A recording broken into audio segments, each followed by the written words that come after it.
Moonwalking, that iconic dance move created by Michael Jackson in which the dancer slides backwards but appears to be moving forward.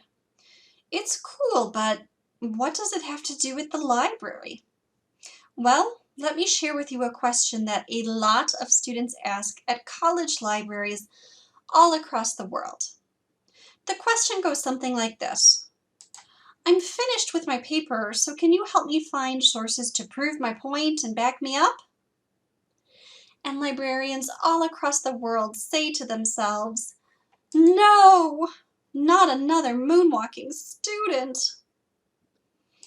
Because waiting until you've written your paper to find your sources is simply backwards, like moonwalking. And while it's super cool when the king of pop does it, it is so not cool in college writing. Right now you may be thinking, okay, fair enough, no moonwalking, no working backwards, but what am I supposed to do instead? Great question. The answer is that you should go where the information takes you. First, explore your topic informally. Do an internet search for the topic to become more familiar with it. This can include getting background information from sites like Wikipedia and other reference sources.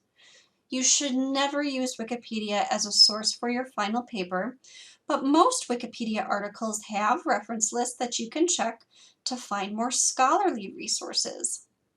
Be sure to look for information from all sides of an issue and make notes on what you find, like what are the main issues surrounding this topic? What questions do you have about it? Write down important terms that come up. You can use these terms as keywords in your next step. Now that you know the basics about your topic, it's time to dig into more formal research. Use the library's resources to conduct formal research and be sure to save relevant sources. You can use the keywords you wrote down when exploring the topic informally to search for reliable information on the subject. Be sure to keep track of your research in an organized way. You can save articles to a folder in your computer or in the cloud, or email them to yourself. Bookmark important websites or email the URLs to yourself. Next, you have to actually read your sources.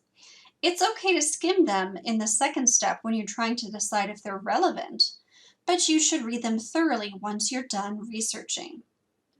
Only after you've read all your sources should you construct your thesis. Your thesis is the main argument or claim of your paper.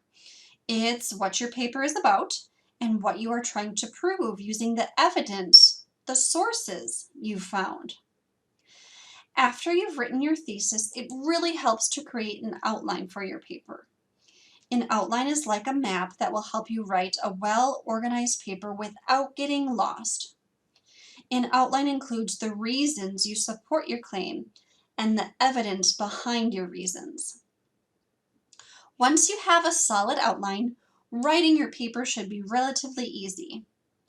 I covered this material pretty quickly, but we have great resources about the research process available on our website 24/7, mclennan.edu/library.